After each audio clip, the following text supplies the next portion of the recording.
ശരി, അപ്പൊ നമ്മളുടെ ഇന്നത്തെ ടോപ്പിക് എന്ന് പറയുന്നത് പാസീവ് ഡിവൈസസില് കപ്പാസിറ്റേഴ്സും, പക്ഷെ മെയിൻ ആയിട്ടുള്ളത് അതിൽ ഏതൊക്കെ ടൈപ്പുകളാണെന്നുള്ളതാണ്. ഓക്കെ, അപ്പൊ ഫസ്റ്റ് നമ്മൾ നോക്കാനായിട്ട് പോകുന്നത് കപ്പാസിറ്റർ ആണ്. കപ്പാസിറ്ററിന് തന്നെ നമ്മൾ പറയുന്ന മറ്റൊരു പേരാണ് കണ്ടൻസർ എന്ന്. അത് ചോദിച്ചിട്ടുണ്ട് കേട്ടോ. കണ്ടൻസർ എന്നറിയപ്പെടുന്ന ഡിവൈസ് ഏതാന്ന് പറഞ്ഞാൽ താഴെ ഓപ്ഷൻസ് വന്നിട്ട് അത് ഏതാണെന്നുള്ളത് ചോദിച്ചിട്ടുണ്ട്. അപ്പൊ അതുകൊണ്ട് കപ്പാസിറ്ററിന്റെ മറ്റൊരു പേര് കണ്ടൻസർ ആണെന്നുള്ളത് കൂടെ ഒന്ന് ഓർത്ത് വെക്കുക. എന്താണ് നിങ്ങൾക്ക് കപ്പാസിറ്ററിനെ കുറിച്ച് അറിയാം? നിങ്ങൾക്ക് കപ്പാസിറ്ററിനെ കുറിച്ചിട്ട് അറിയാവുന്ന കാര്യങ്ങളൊന്ന് പറയൂ. ബേസിക് ആയിട്ടുള്ള കുറച്ച് കാര്യങ്ങൾ മാത്രമേ മതി, ഒരുപാട് നമുക്ക് ഇൻ ഡീറ്റെയിൽ ആയിട്ടൊന്നും പോകണ്ട. ജസ്റ്റ് നിങ്ങൾക്ക് അറിയാവുന്ന കാര്യങ്ങൾ. നമ്മളിതിൽ ടൈപ്പുകൾ മാത്രമല്ലേ പറയുന്നുള്ളൂ. അപ്പൊ നിങ്ങൾക്ക് എന്തൊക്കെയാണ് അതിനെ കുറിച്ച് അറിയാന്നുള്ളത് മനസ്സിലാക്കാൻ വേണ്ടിയിട്ട് എന്തൊക്കെയാണ് കപ്പാസിറ്ററിനെ കുറിച്ച് നിങ്ങൾക്ക് അറിയാം? Store charge, energy charge. In the form of electrostatic field. Electric field. ശരി, പിന്നെ It has two plates and one dielectric in between them. രണ്ട് കണ്ടക്റ്റിംഗ് പ്ലേറ്റുകൾ ഉണ്ടാവും, അതിനെ സെപ്പറേറ്റ് ചെയ്തിട്ടുള്ള ഒരു ഡൈഇലക്ട്രിക് മീഡിയം ഉണ്ടാവും. അതാണ് കപ്പാസിറ്ററിന്റെ ഒരു രൂപം എന്ന് പറയുന്നത്. പിന്നെ Depends upon the dielectric, capacitors can be അതാണ് classified. പല ടൈപ്പുകൾ ഉള്ളത്. നമ്മൾ എന്താണോ ഈ നടുക്ക് നമ്മൾ ഇൻസുലേറ്റിംഗ് മെറ്റീരിയൽ ആയിട്ട് വെച്ചിരിക്കുന്ന ഈ സാധനം എന്താണ്, അതിനെ ഡിപ്പെൻഡ് ചെയ്തിട്ടാണ് പല കപ്പാസിറ്ററുകൾ പല ആപ്ലിക്കേഷന് വേണ്ടി നമ്മൾ ഉപയോഗിക്കുന്നത്. കപ്പാസിറ്ററിന്റെ യൂണിറ്റ് എന്താണ്? Farad. കപ്പാസിറ്ററിന്റെ യൂണിറ്റ് ഫാരഡ് ആണ്. പിന്നെ വേറൊരു കാര്യം കപ്പാസിറ്ററിനെ കുറിച്ചിട്ട്, കപ്പാസിറ്റർ രണ്ട് രീതിയിൽ കണക്ട് ചെയ്യാം അല്ലെ, സീരീസ് ആയിട്ടും പാരലായിട്ടും. അതൊക്കെ പിന്നെ ഡീറ്റെയിൽ ആയിട്ട് നിങ്ങൾ അതിന്റെ തിയറിയിൽ പഠിക്കും. പിന്നെ വേറെ എന്തൊക്കെയാ കാര്യങ്ങളുള്ളത് കപ്പാസിറ്ററിൽ പറയാൻ? കപ്പാസിറ്ററും ഏരിയ ഓഫ് പ്ലേറ്റ്സും ഡിസ്റ്റൻസ് ബിറ്റ്വീൻ പ്ലേറ്റും തമ്മിലുള്ള relation epsilon A by D എന്നുള്ളത് അറിയാം അല്ലെ. ആ ഒരു ഇക്വേഷൻ നമ്മൾ അതിൽ അറിഞ്ഞിരിക്കണം. പിന്നെ വേറൊരു point Q is equal C by V. Capacitor C by V. ചാർജിന്റെ വോൾട്ടേജ് എന്നല്ല, എനർജി എത്രയാ? Half CV square. V is equal to C എന്ന് പഠിച്ചിട്ടുണ്ടാവും അല്ലെ. അപ്പൊ Q is equal to CV ആണ് അല്ലെ. അപ്പൊ ഇത് ശരിയാണ്, Q by V ആണ് C. ഓക്കെ, പിന്നെ എനർജി സ്റ്റോർ ചെയ്തിട്ടുള്ളത് Half CV square. ഹാഫ് സീസി. ഇതൊക്കെയാണ് അതിൽ പ്രധാനമായിട്ട് നിങ്ങൾക്ക് തിയറിയിൽ പഠിച്ചിട്ടുള്ള കാര്യങ്ങൾ അല്ലെ. കപ്പാസിറ്ററിന് കണ്ടൻസർ എന്ന് പറയും. അവിടെ നമ്മൾ സ്റ്റോർ ചെയ്യുന്നത് in the form of electric field ആണ്. രണ്ട് കണ്ടക്ടർ ഉണ്ടാവും, അതിന് സെപ്പറേറ്റ് ചെയ്തുകൊണ്ട് നടുക്കൊരു ഡൈ ഇലക്ട്രിക് ഉണ്ടാവും. അതൊരു ഇൻസുലിംഗ് മെറ്റീരിയൽ ആണ്. അത് നമ്മൾ പേപ്പർ യൂസ് ചെയ്യണമെങ്കിൽ ആ കപ്പാസിറ്ററിന് എന്ത് പേര് പറയും? പേപ്പർ കപ്പാസിറ്റർ എന്ന് പറയും. പേപ്പർ കപ്പാസിറ്റർ എന്ന് പറയും. മൈക്ക യൂസ് ചെയ്യാന്നുണ്ടെങ്കിൽ മൈക്ക കപ്പാസിറ്റർ എന്ന് പറയും. Depends on the dielectric. നമുക്ക് പല കപ്പാസിറ്റേഴ്സ് ഉണ്ട്. പിന്നെ ഇതിന്റെ യൂണിറ്റ് എന്ന് പറയുന്നത് ഫാരഡ് ആണ്. അതൊക്കെ പി എസ് സിക്ക് ചോദിച്ചിട്ടുള്ള ചോദ്യങ്ങളാണ് കേട്ടോ. കപ്പാസിറ്ററിൽ പറയുന്ന സമയത്ത് അതിന്റെ കപ്പാസിറ്റൻസും നമ്മൾ ആ രണ്ട് കണ്ടക്ടർ പറഞ്ഞു, അപ്പൊ അതിന്റെ ഏരിയയും അത് തമ്മിലുള്ള ഡിസ്റ്റൻസും ഒക്കെ തമ്മിലുള്ള റിലേഷൻഷിപ്പ് ആണ് എപ്സിലോൺ എ ബൈ ഡി എന്ന് പറയുന്നത്. അപ്പൊ capacitance directly proportional to area of cross section ആണ്. Capacitance inversely proportional to distance between the plates ആണ്. അങ്ങനെയാണ് ചോദിക്കുക, അല്ലാണ്ട് ഇക്വേഷൻ വെച്ചിട്ടല്ല ചോദിക്കാം. നമുക്കിപ്പോ കണ്ടിട്ടില്ലേ നമ്മളുടെ ഒരു ചോദ്യം, അതിന് താഴെ ഒരു 3-4 ഓപ്ഷൻസ് പറയും, എന്നിട്ട് അതിൽ എയും ബിയും ശരിയാണ്, സിയും ഡിയും ശരിയാണെന്നൊക്കെ പറഞ്ഞിട്ടുള്ള തരത്തിലാണല്ലോ ഇപ്പൊ ചോദ്യങ്ങൾ വരുന്നത്. അപ്പൊ അതിൽ ചോദിക്കാൻ ചാൻസ് ഉള്ളതാണ്. അങ്ങനെ കപ്പാസിറ്റൻസും ഈ ഏരിയയും ഡിസ്റ്റൻസ് ഒക്കെ വെച്ചുള്ള റിലേഷൻ വെച്ചിട്ട് ചോദിക്കാൻ ചാൻസ് ഉണ്ട്. പിന്നെ ചാർജും കപ്പാസിറ്ററും വോൾട്ടേജും തമ്മിലുള്ള റിലേഷൻ ആണ് ഇത്. Q is equal to CV. Energy എന്ന് പറയുന്നത് ഹാഫ് CV സ്ക്വയർ ആണ്. ഇതൊക്കെയാണ് ജനറൽ ആയിട്ട് നിങ്ങൾ കപ്പാസിറ്ററിൽ പഠിക്കുന്നത്. ഇതിന്റെ കൂടെ തന്നെ കപ്പാസിറ്ററുകൾ തമ്മിൽ സീരീസ് ആയിട്ട് കണക്ട് ചെയ്യാം, പാരലായിട്ട് കണക്ട് ചെയ്യാം. അപ്പൊ അതിന്റെയൊക്കെ വാല്യൂസ് നിങ്ങൾ പഠിച്ചിട്ടുണ്ടാവും. അപ്പൊ ഇനി നമ്മൾക്ക് ഈ സെക്ഷനിലേക്ക് വരാം. നമ്മളിപ്പോ പറഞ്ഞ കാര്യങ്ങളൊക്കെ തന്നെയാണ്. കപ്പാസിറ്റേഴ്സ് എന്ന് പറയുന്നത് ഒരു ഇലക്ട്രിക്കൽ അല്ലെങ്കിൽ ഇലക്ട്രോണിക് കമ്പോണന്റ് ആണ്. അവിടെ ഇലക്ട്രിക് ചാർജുകൾ സ്റ്റോർ ചെയ്യാണ് ചെയ്യുന്നത്.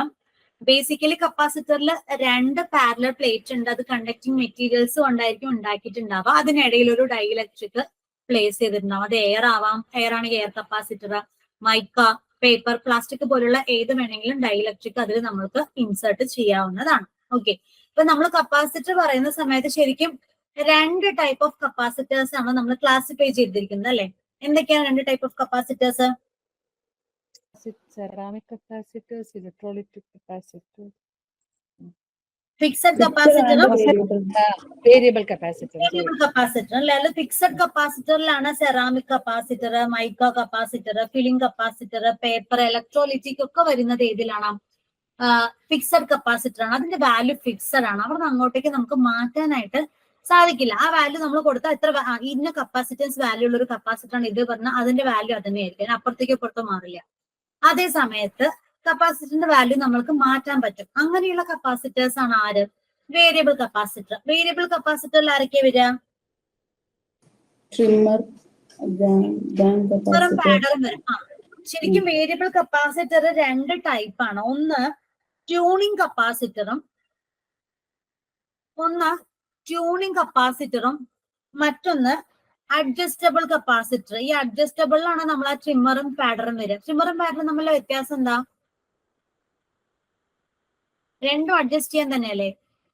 അത് നമ്മൾ അതിന്റെ ആ സെക്ഷൻ വരുന്ന സമയത്ത് പറയാം കേട്ടോ. ജസ്റ്റ് ഇവിടെ ഒന്ന് പറയാം, നമ്മൾ ഫിക്സഡ് കപ്പാസിറ്ററിന്റെ കൂടെ സീരീസ് ആയിട്ട് കണക്ട് ചെയ്യണമെന്നുണ്ടെങ്കിൽ അത് ട്രിമ്മർ ആണ്. ഓക്കെ. അതേ സമയത്ത് മറ്റേ ഫിക്സഡ് കപ്പാസിറ്ററിന്റെ കൂടെ നമ്മൾ പാരലായിട്ട് കണക്ട് ചെയ്യുന്നതാണ് ഈ പാഡർ എന്ന് പറയുന്നത് കേട്ടോ. അത് മാത്രം ഒന്ന് ജസ്റ്റ് ഒന്ന് അറിഞ്ഞു വെച്ചാൽ മതി. ട്യൂണിങ്ങിനാണ് യൂസ് ചെയ്യുക. താഴെ തന്നിരിക്കുന്നതിൽ വേരിയബിൾ കപ്പാസിറ്റർ അല്ലാത്തത് ഏത്, അല്ലെങ്കിൽ താഴെ തന്നിരിക്കുന്നതിൽ ഫിക്സഡ് കപ്പാസിറ്റർ അല്ലാത്തത് ഏത് എന്നുള്ള ചോദ്യമാണ് നമ്മൾക്ക് ഈ ഒരു ടൈപ്പ് നമ്മുടെ ഈ ഒരു സെക്ഷനിൽ സാധാരണ വരാനുള്ള സാധ്യത. പിന്നെ അപൂർവങ്ങളിലായിട്ട് നമ്മൾക്ക് ഈ ഓരോ കപ്പാസിറ്ററിനെ കുറിച്ചിട്ടുള്ള ചോദ്യം ചോദിക്കാം.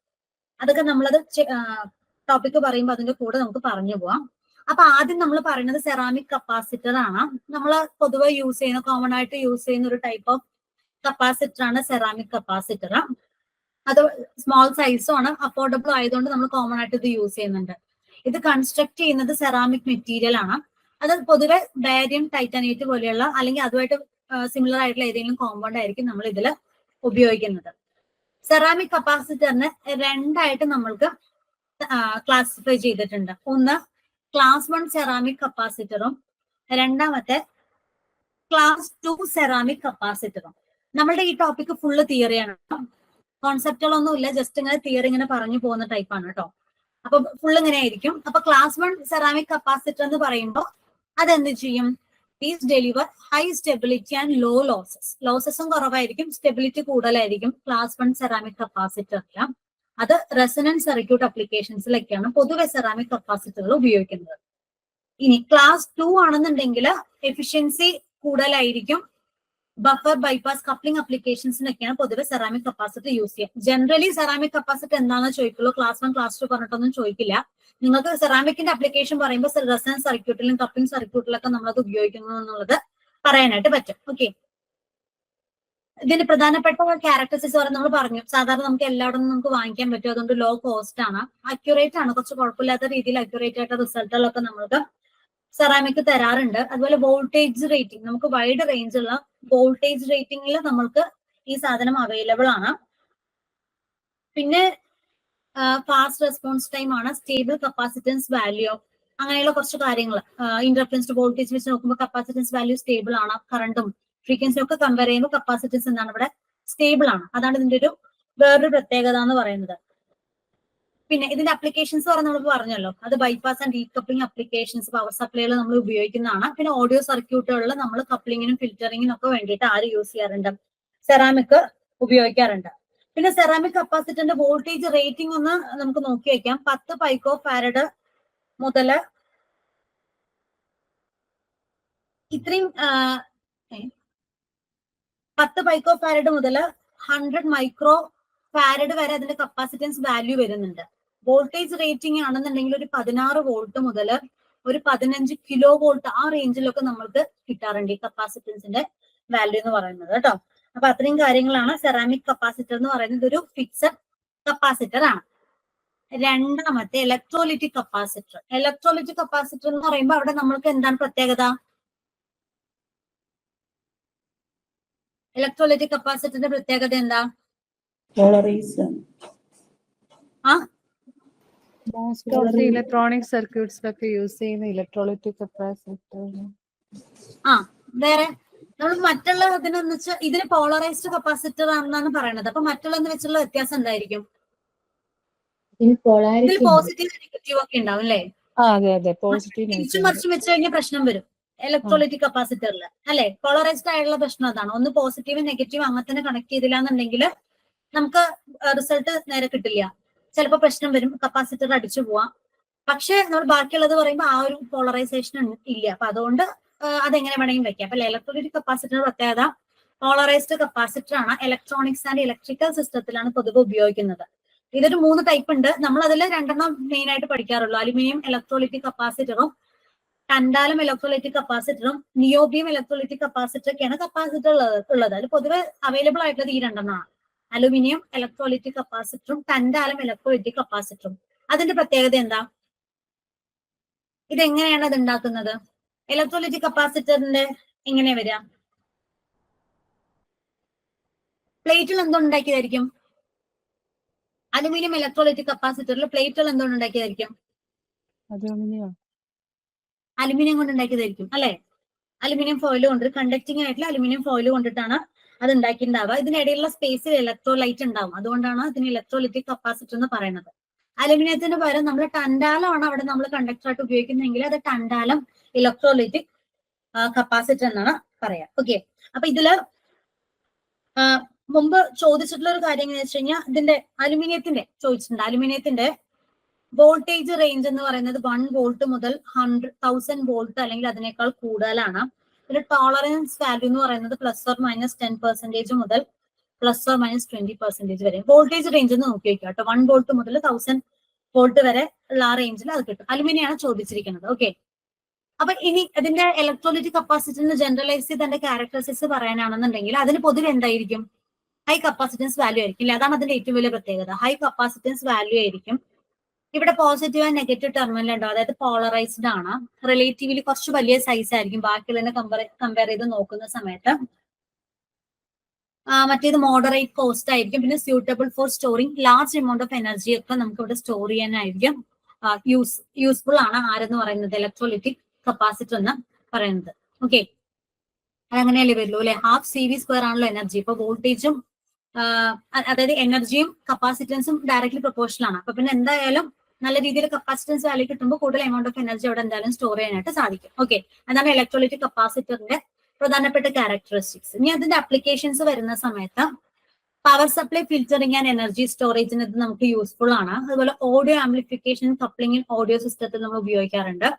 ഫ്ലാഷ് ലാമ്പുകളിലെ എനർജി സ്റ്റോർ ചെയ്യുന്നതിന് വേണ്ടിയിട്ട് നമ്മളത് ഉപയോഗിക്കാറുണ്ട്. പ്രധാനമായിട്ടുള്ള പോയിന്റുകൾ ഇതൊക്കെയാണ്. അലുമിനിയത്തിന്റെ ഈ ഒരു വാല്യൂ ഒന്ന് നോട്ട് ചെയ്ത് വെക്കുക. പോളറൈസ്ഡ് കപ്പാസിറ്ററിൽ പോസിറ്റീവ് ആൻഡ് നെഗറ്റീവ് ടെർമിനൽസ് ഉണ്ടാവും. കപ്പാസിറ്റൻസ് വാല്യൂ കൂടുതലാണെന്ന് നോക്കി വെക്കുക. സൈസും കൂടുതലാണ്, കപ്പാസിറ്റൻസ് വാല്യൂയും കൂടുതലാണ്. എനർജി അവിടെ ലാർജ് എമൗണ്ട് സ്റ്റോർ ചെയ്യാൻ പറ്റുന്നുള്ളതും കൂടെ നോട്ട് ചെയ്ത് വെക്കുക. ഓക്കെ, അപ്പൊ ഇനി ടൻഡാലം കപ്പാസിറ്ററിനെ കുറിച്ച് പറയുന്ന സമയത്ത് ടൻഡാലം ഇലക്ട്രോലൈറ്റിക് കപ്പാസിറ്ററിന്റെ ക്ലാസ്സിൽ വരുന്നതാണ്. ഇതിനും ഹൈ കപ്പാസിറ്റൻസും സ്റ്റേബിൾ പെർഫോമൻസ് ഒക്കെയാണ് ടൻഡാലം കപ്പാസിറ്ററിൽ. ഇതിൽ പ്രധാനപ്പെട്ട അപ്ലിക്കേഷൻസ് മുഴുവൻ വരുന്നത് ഇലക്ട്രോണിക് ഡിവൈസുകളിലാണ്. ഇവിടെ ടൻഡാലം മെറ്റൽ ആണ് നമ്മൾക്ക് മറ്റേതുപോലെ തന്നെ കൂടുതലായിരിക്കും. സൈസ് ചെറുതായിരിക്കും. റിലയബിലിറ്റി കുറച്ച് കൂടുതലായിരിക്കും. ലീക്കേജ് കറണ്ട് ഒക്കെ കുറച്ച് കുറവായിരിക്കും. പിന്നെ പ്രാക്ടിക്കൽ അപ്ലിക്കേഷൻ വരുമ്പോൾ പൾസ് ഷേപ്പിങ്ങിനും ടൈമിംഗ് സർക്യൂട്ടിനൊക്കെ പറ്റും. വേറൊരു ടൈപ്പ് നമ്മൾ പ്ലാസ്റ്റിക് ഫിലിംഗ് കപ്പാസിറ്റർ എന്ന് പറയാറുണ്ട്. ഇവിടെ ഹൈ സ്റ്റെബിലിറ്റിയും ലോ ലോസസും അതിന്റെ പ്രധാനപ്പെട്ട പ്രത്യേകത എന്ന് പറയുന്നത്. ഇവിടെ ഒരു തിൻ ഫിലിം ഓഫ് പ്ലാസ്റ്റിക് ആണ് ഡയലക്ട്രിക് മെറ്റീരിയൽ ആയിട്ട് ഉപയോഗിക്കുന്നത്. Important characteristics of filling capacitor എന്തൊക്കെയാ വെച്ച് കഴിഞ്ഞാൽ അത് കോസ്റ്റ് കുറവാണ്. കപ്പാസിറ്റൻസ് വാല്യൂ വൈഡ് റേഞ്ചിൽ കിട്ടും. വോൾട്ടേജ് റേറ്റിംഗ് കൂടുതലായിരിക്കും. ടോളറൻസ് കുറവായിരിക്കും. മച്ച് ലോവർ ഏജിങ്ങും ഇലക്ട്രിക് കപ്പാസിറ്ററിൽ വെച്ച് കമ്പയർ ചെയ്യുന്ന സമയത്ത് ഏജിങ് എന്ന് പറയുന്നത് വളരെ കുറച്ചായിരിക്കും. പിന്നെ ഇതിന്റെ അപ്ലിക്കേഷൻ പറയുന്ന സമയത്ത് മോട്ടോർ സ്റ്റാർട്ട് റൺ അപ്ലിക്കേഷൻസിനും അതുപോലെ സിഗ്നൽ കപ്ലിങ്ങും ബൈപാസിങ്ങിനൊക്കെ വേണ്ടിയിട്ടാണ് ഫിലിംഗ് കപ്പാസിറ്റർ ഉപയോഗിക്കുന്നത്. വേറൊരു ടൈപ്പ് കപ്പാസിറ്റർ ആണ് അലുമിനിയം ഓർഗാനിക് പോളിമർ കപ്പാസിറ്റർ എന്ന് പറയുന്നത്. ഇതിനെ കണ്ടക്റ്റീവ് പോളിമർ കപ്പാസിറ്റർ എന്നും പറയാറുണ്ട്. ഇതിന്റെ ഒരു പ്രത്യേകത എന്താണെന്ന് വെച്ച് കഴിഞ്ഞാൽ ഇതിന് കപ്പാസിറ്റൻസ് വാല്യൂ കൂടുതലായിരിക്കും. അതുപോലെ ESR എന്ന് പറയുന്നത് കുറവായിരിക്കും. എന്താണ് ESR അഥവാ ഇക്വിവാലന്റ് സീരീസ് റെസിസ്റ്റൻസ് എന്ന് പറയുന്നത്? ഇന്റേണൽ റെസിസ്റ്റൻസ് ആണോ? നിങ്ങൾ വായിച്ചിട്ട് പറയാനേ. അത് ശരിക്കും ഇന്റേണൽ റെസിസ്റ്റൻസ് തന്നെയാണ്. അപ്പൊ ശരിക്കും അതൊരു ലോസ് ആണ്. ആ ലോസ് എന്ന് പറയുന്നത് വളരെ ഇവിടെ കുറവായിരിക്കും. ഇതില് അലുമിനിയം ഓർഗാനിക് പോളിമർ. ഈ കപ്പാസിറ്ററിൽ എന്താണ് ഒരു കണ്ടക്റ്റീവ് പോളിമർ ആണ് ഇലക്ട്രോലൈറ്റ് ഉപയോഗിക്കുന്നത്. ഓക്കെ, ഇതിന്റെ പ്രധാനപ്പെട്ട പ്രത്യേകത ഇപ്പൊ പറഞ്ഞ പോയിന്റ് ലോ ESR ആണെന്നുള്ളതാണ്. പിന്നെ ഹൈ കപ്പാസിറ്റി വാല്യൂ തന്നെയായിരിക്കും, സ്മോളർ സൈസ് ആയിരിക്കും, ലോങ് ഓപ്പറേഷൻ ആയിരിക്കും, ഇംപ്രൂവ്ഡ് സ്റ്റെബിലിറ്റി ഓവർ ടെമ്പറേച്ചർ ആണ് ഇതിന്റെ വേറെ പ്രത്യേകതകൾ വരിക. അപ്പൊ practical application of aluminium organic polymer capacitor എന്ന് പറയുമ്പോൾ പവർ സപ്ലൈസ്, ലാപ്ടോപ്സും സെർവേഴ്സിലൊക്കെ പവർ സപ്ലൈസ് നമ്മൾ ഇത് യൂസ് ചെയ്യുന്നുണ്ട്. അതുപോലെ സ്വിച്ചിങ് റെഗുലേറ്റേഴ്സും വോൾട്ടേജ് കൺവേർട്ടേഴ്സിലൊക്കെ യൂസ് ചെയ്യുന്നുണ്ട്. ഡീകപ്ലിംഗ് അപ്ലിക്കേഷൻസിൽ, സ്വിച്ചിങ് സപ്ലൈ ഇൻപുട്ട് ഔട്ട്പുട്ട് ഫിൽറ്റേഴ്സിലൊക്കെ നമ്മളത് ഉപയോഗിക്കാറുണ്ട്. ഇതിൽ പ്രധാനപ്പെട്ട പോയിന്റ് ഇത് തന്നെയാണ്. ബാക്കിയുള്ളതൊക്കെ നമ്മൾ എല്ലാവരുടെയും കേട്ടിട്ടുള്ളത് കുറവ് കൂടുന്നൊക്കെ കൂടുതലുള്ള നമുക്ക്. ഇതിൽ ESR എന്ന് പറയുന്ന പോയിന്റാണ് കുറച്ച് ശ്രദ്ധിച്ച് മനസ്സിലാക്കേണ്ടത് കേട്ടോ. മറ്റൊരു കപ്പാസിറ്റർ ആണ് സൂപ്പർ കപ്പാസിറ്റർ. അതിന് അൾട്രാ കപ്പാസിറ്റർ എന്നോ അല്ലെങ്കിൽ electronic double layer capacitor EDLC എന്നൊക്കെ പറയാറുണ്ട്. ഇവിടെ എക്സെപ്ഷണൽ ആയിട്ടുള്ള എനർജി സ്റ്റോറേജ് കപ്പാസിറ്റീസ് ഉണ്ട്, അതുകൊണ്ടാണ് അതിന് സൂപ്പർ കപ്പാസിറ്റർ എന്ന് പറയുന്നത് തന്നെ. അപ്പോൾ ഈ കപ്പാസിറ്റർ ഹൈ സർഫസ് ഏരിയ ഇലക്ട്രോഡ്സും ഒരു ഇലക്ട്രോലൈറ്റിനെയൊക്കെ യൂസ് ചെയ്തിട്ടാണ് അത് നമുക്ക് ഇതിന് ഈ ഒരു കാപ്പബിലിറ്റി കിട്ടുന്നത്. ഓക്കെ, ഇമ്പോർട്ടന്റ് ക്യാരക്ടറിസ്റ്റിക്സ് പറയുമ്പോൾ എനർജി ഡെൻസിറ്റി കൂടുതലാണ്, rapid charge and discharge cycles ആയിരിക്കും, ഓപ്പറേഷൻ ലൈഫ് നല്ല കൂടുതലായിരിക്കും. അതാണ് നമ്മൾ സൂപ്പർ കമ്പ്യൂട്ടർ എന്നൊക്കെ കേട്ടിട്ടില്ല, അതെന്ന് പറയുമ്പോൾ എല്ലാം സൂപ്പർ ആയിരിക്കും അല്ലേ. അതുപോലെ തന്നെ ഇവിടെയും എല്ലാം സൂപ്പർ ആയിരിക്കും. ലോ വോൾട്ടേജ് റേറ്റിംഗിൽ ഇത് വർക്ക് ചെയ്യുന്നതാണ്. അപ്പൊ ഇവിടെ പ്രാക്ടിക്കൽ ആപ്ലിക്കേഷൻ പറയുന്ന സമയത്ത് ഷോർട്ട് ടേം എനർജി സ്റ്റോറേജ് കുറച്ച് ഷോർട്ട് ടേം ആയിരിക്കും. പിന്നെ regenerative braking in electric vehicles, buses, cranes, എലവേറ്റേഴ്സിലൊക്കെ റീജനറേറ്റീവ് ബ്രേക്കിംഗിന് സഹായിക്കുന്നുണ്ട്. SRAM പവർ ബാക്കപ്പിനൊക്കെ ഇതൊക്കെയാണ് അതിന്റെ അപ്ലിക്കേഷൻസ് വരും. ഓക്കെ, സിൽവർ മൈക്ക കപ്പാസിറ്റർ എന്ന് പറയുമ്പോൾ ഇതിന്റെ പ്രത്യേകത എന്ന് പറയുമ്പോൾ ഇതിന്റെ സ്റ്റെബിലിറ്റിയും അതിന്റെ അക്യുറസിയാണ്. പ്രധാനമായിട്ട് ഇത് പ്രിസൈസ് കപ്പാസിറ്റൻസ് വാല്യൂസ് തരും. അത് ചോദിച്ചിട്ടുണ്ട് കേട്ടോ PSC ഒരിക്കൽ. പ്രിസൈസ് കപ്പാസിറ്റർ താഴ്ത്തുന്നിരിക്കുന്ന ഓപ്ഷനുകളിൽ ഏതാണ് എന്ന് ചോദിച്ചു കഴിഞ്ഞാൽ അത് മൈക്ക കപ്പാസിറ്റർ ആണ്. അപ്പോൾ ദീസ് ആർ സ്റ്റേബിൾ റിലയബിൾ ആയിട്ടുള്ള കപ്പാസിറ്റർ ആണ് that employee mica dielectric with deposited silver electrodes. ഇവിടെ മൈക്ക ഡൈലക്ട്രിക്കും ഡെപ്പോസിറ്റഡ് സിൽവർ ഇലക്ട്രോഡ്സ് ആണ് നമുക്കുള്ളത്. അതുകൊണ്ടാണ് സിൽവർ മൈക്ക കപ്പാസിറ്റർ എന്ന് അതിനെ പറയുന്നത്. അതിന്റെ ഇമ്പോർട്ടന്റ് പോയിന്റ് എന്ന് പറയുന്നത് ഈ പ്രിസൈസ് കപ്പാസിറ്റൻസ് വാല്യൂസ് തന്നെയാണ് കേട്ടോ. അതാണ് അതിൽ ഇമ്പോർട്ടന്റ് ആയിട്ടുള്ള പോയിന്റ് എന്ന് പറയുന്നത്. ഇതിന്റെ കീ ക്യാരക്ടറിസ്റ്റിക്സ് പറയുമ്പോൾ അക്യുറസി കൂടുതലായിരിക്കും, ടോളറൻസ് കുറവാണ്, സ്റ്റെബിലിറ്റി നല്ല സ്റ്റെബിലിറ്റി ആയിരിക്കും, ഹൈ വോൾട്ടേജ് റേറ്റിംഗ് ആയിരിക്കും. പ്രാക്ടിക്കൽ അപ്ലിക്കേഷൻസ് എന്ന് പറയുമ്പോൾ റേഡിയോ ഫ്രീക്വൻസി അപ്ലിക്കേഷൻസിനും അതുപോലെ ഇലക്ട്രിക് ഇൻസ്ട്രുമെന്റ്സ് ആൻഡ് ആംപ്ലിഫയേഴ്സിലും ഓസിലേറ്റേഴ്സ് ആൻഡ് റെസൊണന്റ് സർക്യൂട്ട്സിലൊക്കെയാണ് അത് ഉപയോഗിക്കുന്നത്. പിന്നെ ഗ്ലാസ് കപ്പാസിറ്റർ, അതിനെ ഗ്ലാസ് ഡൈലക്ട്രിക് കപ്പാസിറ്റർ എന്നും പറയാറുണ്ട്. അതിന്റെ പ്രത്യേകത എന്ന് പറയുമ്പോൾ സ്റ്റെബിലിറ്റിയും റിലയബിലിറ്റി തന്നെയാണ്. ഇവിടെ നമ്മൾ ഡൈലക്ട്രിക് മെറ്റീരിയൽ ആയിട്ട് ഉപയോഗിക്കുന്നത് ആരിനെയാണ്? ഗ്ലാസിനെയാണ് നമ്മൾ ഉപയോഗിക്കുന്നത്. അതുകൊണ്ടാണ് ഗ്ലാസ് കപ്പാസിറ്റർ എന്ന പേര് വന്നത്. ഇനി ഗ്ലാസ് കപ്പാസിറ്ററിൽ പ്രധാനപ്പെട്ട ക്യാരക്ടറിസ്റ്റിക്സ് പറയുമ്പോൾ സ്റ്റെബിലിറ്റി കൂടുതലാണ്, ലോസുകൾ കുറച്ച് കുറവാണ്, അതുപോലെ ടെമ്പറേച്ചർ കോഎഫിഷ്യന്റ് കുറവാണ്, സൈസ് കുറച്ച് കുറവാണ്. പ്രാക്ടിക്കൽ അപ്ലിക്കേഷൻസ് വരുന്ന സമയത്ത് ഓസിലേറ്റർ സർക്യൂട്ടുകൾ അത് ഉപയോഗിക്കാറുണ്ട്, അതുപോലെ ഹൈ പവർ ആംപ്ലിഫയർ സർക്യൂട്ടുകൾ അത് ഉപയോഗിക്കാറുണ്ട്. ടോളറൻസ്, പ്രെസിഷൻ റിക്വയർമെന്റ്സ് അപ്ലിക്കേഷൻസിലൊക്കെ നമ്മളത് ഉപയോഗിക്കാറുള്ളതാണ്. ഇനി എയർ കപ്പാസിറ്റർ. എയർ കപ്പാസിറ്ററിന്റെ പ്രത്യേകത എന്താണെന്ന് വെച്ച് കഴിഞ്ഞാൽ ഇവിടെ ഹൈ സ്റ്റെബിലിറ്റിയും ലോസസ് കുറവായിരിക്കും. ഇവിടെ പല അപ്ലിക്കേഷൻസ് നമ്മൾ എയർ കപ്പാസിറ്റർ ഉപയോഗിക്കുന്നുണ്ട്. ഇവിടെ ഡൈലക്ട്രിക് മെറ്റീരിയൽ എന്തായിരിക്കും? എയർ ആയിരിക്കും. അപ്പൊ ഇവിടെ അങ്ങനെ അതിന്റെ ഇടയിൽ എന്തുണ്ടാവില്ല, വേറെ ഒരു മെറ്റീരിയൽ നമ്മൾ എക്സ്ട്രാ വെക്കേണ്ടി വരില്ല. അപ്പൊ അത് എന്തായിരിക്കും? എയർ ആയിരിക്കും. അപ്പൊ ഇവിടെ ലോസും കുറവായിരിക്കും, അത് ശ്രദ്ധിക്കുക കേട്ടോ. ഇവിടെ ഹൈ അക്യുറസി ആണ്, ലോസ് കുറവാണ്, ടോളറൻസ് കുറവാണ്, വോൾട്ടേജ് റേറ്റിംഗ് ഒക്കെ നല്ല രീതിയിൽ ഉണ്ടാവാറുണ്ട്. പിന്നെ പ്രാക്ടിക്കൽ അപ്ലിക്കേഷൻസ് പറയുമ്പോൾ RF ട്യൂണിങ് ആൻഡ് റെസൊണന്റ് സർക്യൂട്ട്സിലും അതുപോലെ ഹൈ ഫ്രീക്വൻസി കപ്ലിംഗ് ആൻഡ് ഡീകപ്ലിംഗിലാണ് ഇതുള്ളത്. ഇവിടെ പ്രത്യേകിച്ച് നോട്ട് ചെയ്യേണ്ടത് ലോസുകൾ കുറവാണ്, സ്റ്റെബിലിറ്റി പിന്നെ എല്ലാത്തിലും പറയുന്നുണ്ട്, ലോസുകൾ ഒത്തിരി കുറവാണെന്നുള്ളത് ആലോചിക്കാം. Paper capacitor. പേപ്പർ കപ്പാസിറ്റർ മറ്റൊരു ടൈപ്പ് ഓഫ് ഫിക്സഡ് കപ്പാസിറ്റർ ആണ്. മെയിൻ ആയിട്ട് നമ്മൾ ഇലക്ട്രോണിക് സിസ്റ്റത്തിലൊക്കെ നമ്മൾ അത് ഉപയോഗിക്കുന്നുണ്ട്. ഇവിടെ നമ്മൾ പേപ്പറിന്റെ കൂടെ തന്നെ ഒരു ഓയിലും അല്ലെങ്കിൽ വാക്സും കൂടെ അതിന് കൂടെ നമ്മൾ യൂസ് ചെയ്യാറുണ്ട് ഡയറക്റ്റ് മെറ്റീരിയൽ ആയിട്ട് കേട്ടോ. പക്ഷെ മെയിൻ ആയിട്ട് പേപ്പറാണ് അതിന്റെ ഉള്ളത്. ഇതിന്റെ പ്രധാനപ്പെട്ട ക്യാരക്ടറിസ്റ്റിക്സ് ലോ കോസ്റ്റ് ആണ്, മോഡറേറ്റ് കപ്പാസിറ്റൻസ് വാല്യൂസ് ആണ്, മോഡറേറ്റ് വോൾട്ടേജ് റേറ്റിംഗ് ആണ്, ലിമിറ്റഡ് സ്റ്റെബിലിറ്റി ആണ്. ഇതിന്റെ പ്രധാനപ്പെട്ട അപ്ലിക്കേഷൻസ് വരുന്നത് ആന്റിക് റേഡിയോ റീസ്റ്റോറേഷൻസ്, അതുപോലെ high voltage and high current അപ്ലിക്കേഷൻസിലും സിഗ്നൽ പ്രോസസിംഗ് സിസ്റ്റത്തിലൊക്കെയാണ് മെയിൻ ആയിട്ട് ഈ പേപ്പർ കപ്പാസിറ്റേഴ്സ് യൂസ് ചെയ്യുന്നത്. ഓക്കെ, ഇനി വേരിയബിൾ കപ്പാസിറ്റേഴ്സ്. വേരിയബിൾ കപ്പാസിറ്റേഴ്സ് ആണ് നമ്മൾ ആ രണ്ടെണ്ണം പറഞ്ഞത് അല്ലെ. ഒന്ന് ട്യൂണിംഗ് കപ്പാസിറ്റർ. ട്യൂണിംഗ് കപ്പാസിറ്ററിനേക്കാൾ നിങ്ങൾ കൂടുതൽ കേട്ടിട്ടുണ്ടാവുക ട്യൂണിംഗ് കപ്പാസിറ്ററിനേക്കാൾ നിങ്ങൾ കേട്ടിട്ടുണ്ടാവുക ഗ്യാങ് കപ്പാസിറ്റർ എന്നായിരിക്കും അല്ലെ. എന്താണ് ഗ്യാങ് കപ്പാസിറ്റർ? ഗ്യാങ് കപ്പാസിറ്റർ പറഞ്ഞാൽ എന്താ? ഇവിടെ എങ്ങനെയായിരിക്കും ട്യൂണിംഗ് കപ്പാസിറ്ററിൽ ഒരു 2 പ്ലേറ്റ് ഉണ്ടാവുമല്ലോ. അപ്പൊ ഒരു പ്ലേറ്റ് എന്തായിരിക്കും? ഫിക്സഡ് ആയിരിക്കും, മറ്റേ പ്ലേറ്റ് ആയിരിക്കും മൂവ് ചെയ്യുന്നുണ്ടാവുക അല്ലെ. അങ്ങനെയാണ് നമ്മൾക്ക് ഇവിടെ വേരിയേഷൻ, ഈ കപ്പാസിറ്റൻസിൽ വേരിയേഷൻ കൊണ്ടുവരാൻ പറ്റുക. ഓക്കെ, അപ്പൊ വേരിയബിൾ കപ്പാസിറ്റർ എന്ന് പറയുന്നത് കപ്പാസിറ്റൻസ് വാല്യൂ മാനുവലി അല്ലെങ്കിൽ ഇലക്ട്രോണിക്കലി നമ്മൾക്ക് കപ്പാസിറ്റൻസ് വാല്യൂസിനെ മാറ്റാൻ പറ്റും. അതാണ് വേരിയബിൾ കപ്പാസിറ്റർ. ഈ കപ്പാസിറ്ററിൽ സാധാരണ അങ്ങനെ ഒരു ഫിക്സഡ് ആയിട്ടുള്ള ഒരു പ്ലേറ്റ് മറ്റേത് വേരി ചെയ്യാനും ചെയ്യാം. അങ്ങനെയാണ് അതിന്റെ എന്ത് പറ്റുക, കപ്പാസിറ്റൻസ് നമ്മൾക്ക് വേരി ചെയ്യാനായിട്ട് സാധിക്കുക. അങ്ങനെ ഒരു കുറെ എണ്ണം നമ്മൾ ഇങ്ങനെ യൂസ് ചെയ്യുമ്പോഴാണ് അതിന് എന്ത് പറയാ, ഗ്യാങ് ആയിട്ട് കുറെ ഇതുപോലെ കപ്പാസിറ്റർ വരികയാണ്. അപ്പോഴാണ് അതിന് എന്ത് പറയുന്നത്, നമ്മൾ ഗ്യാങ് കപ്പാസിറ്റർ അഥവാ ട്യൂണിംഗ് കപ്പാസിറ്റർ എന്ന് പറയുന്നത്. അപ്പോൾ നിങ്ങള് ഗ്യാങ് കപ്പാസിറ്റർ എന്നിങ്ങനെ നെറ്റിൽ അടിച്ചു കൊടുത്താൽ അങ്ങനെ കാണും. അതായത് ഇങ്ങനെ കുറെ എണ്ണം. അപ്പൊ ഇവിടെ ഫിക്സഡ് ആയിട്ടുള്ള കപ്പാസിറ്റർ ഇവിടെ കിടക്കുന്നുണ്ട്. നമ്മൾ ഇതിങ്ങനെ തിരിക്കുന്ന സമയത്ത് ഇതെന്ത് ചെയ്യും, ഇതിങ്ങനെ അങ്ങനെ മൂവ് ചെയ്യും. ഇത് ഇങ്ങോട്ടേക്ക് പോവും, ഇതിങ്ങനെ മുകളിലേക്കും താഴേക്കും വരും, ഈ പറയുന്ന മൂവിങ് ആയിട്ടുള്ള ഭാഗം. അപ്പൊ സ്റ്റേറ്റർ റോട്ടർ എന്നൊക്കെ പറയാം. സ്റ്റേബിൾ ആയിട്ട് നിൽക്കുന്ന ആളിന് സ്റ്റേറ്റർ എന്നും. ഇവിടെ നമുക്ക് കപ്പാസിറ്റൻസിന്റെ വാല്യൂ അഡ്ജസ്റ്റ് ചെയ്യാൻ പറ്റും. ഹൈ പ്രിസിഷൻ ആണ്. Wide range of capacitance values നമുക്ക് ഇവിടെ കിട്ടും അല്ലെ. ഈ വാല്യൂ നമുക്ക് ചേഞ്ച് ചെയ്തുകൊണ്ടിരിക്കുകയാണല്ലോ. അപ്പൊ എത്ര വേണമെങ്കിലും വൈഡ് റേഞ്ചിൽ നമുക്ക് കിട്ടും. മെക്കാനിക്കൽ അല്ലെങ്കിൽ ഇലക്ട്രോണിക് അഡ്ജസ്റ്റ്മെന്റ് ആണ് നമ്മളിവിടെ ചെയ്യുന്നത്. ഒന്നുകിൽ ഇലക്ട്രോണിക്കലി നമ്മൾ ഈ കപ്പാസിറ്റൻസിന്റെ ഈ പ്ലേറ്റുകളിൽ അങ്ങോട്ടും ഇങ്ങോട്ടും നിൽക്കുന്നത് അഡ്ജസ്റ്റ് ചെയ്യുക, അല്ലെങ്കിൽ മെക്കാനിക്കലി നമ്മൾ ചെയ്യാം. അങ്ങനെ 2 രീതിയിൽ നമുക്ക് അത് അഡ്ജസ്റ്റ് ചെയ്യാനായിട്ട് പറ്റും. ഇതിന്റെ പ്രാക്ടിക്കൽ അപ്ലിക്കേഷൻസ് വരുന്നത് ട്യൂണിംഗ് സർക്യൂട്ടുകളിലും അല്ലെ. നമ്മൾ മുമ്പ് വാരിയക്കാപ്പ് പഠിച്ചില്ലേ, അതെന്താ കപ്പാസിറ്റൻസ് വാല്യൂ എന്ന് പറയുന്നത്. അവിടെ നമ്മൾ മെയിൻ ആയിട്ട് കമ്മ്യൂണിക്കേഷനിലൊക്കെ ഉപയോഗിക്കുന്നത്. അപ്പൊ ഇങ്ങനെയുള്ള വേരിയേഷൻ വരുന്നതൊക്കെ മിക്കത് എന്താണ്, കമ്മ്യൂണിക്കേഷൻ സർക്യൂട്ടുകളിലാണ് നമ്മൾ ഉപയോഗിക്കുക. അപ്പൊ ട്യൂണിംഗ് സർക്യൂട്ടുകളിൽ റേഡിയോയിലും ടിവിയിലൊക്കെ ട്യൂണിംഗ് സർക്യൂട്ടുകൾ നമ്മൾ ഉപയോഗിക്കാറുണ്ട്. വോൾട്ടേജ് കൺട്രോൾഡ് ഓസിലേറ്റേഴ്സിൽ നമ്മളത് വേരിയബിൾ കപ്പാസിറ്റർ ഉപയോഗിക്കാറുണ്ട്. അപ്പൊ അതാണ് ഗ്യാങ്ഡ് കപ്പാസിറ്റർ. ഇനി അടുത്തത് അഡ്ജസ്റ്റബിൾ കപ്പാസിറ്ററിലാണ് ഈ പറയുന്ന ട്രിമ്മർ കപ്പാസിറ്ററും പാഡർ കപ്പാസിറ്റേഴ്സും വരുന്നത്. നമ്മൾ പറഞ്ഞല്ലോ ട്രിമ്മർ എന്ന് പറയുന്നത് എങ്ങനെയായിരിക്കും, എങ്ങനെയാണെന്ന് പറഞ്ഞത്. ഈ ട്രിമ്മറിന്റെയും പാഡറിന്റെയും നമ്മൾ ആക്ച്വലി അതിന്റെ കപ്പാസിറ്റൻസ് വേരി ചെയ്യാൻ സ്ക്രൂ ഡ്രൈവർ യൂസ് ചെയ്തിട്ടാട്ടോ. അതിന്റെ മുകളിൽ അങ്ങനെ ചിത്രം ഉണ്ടോ? ഇല്ല.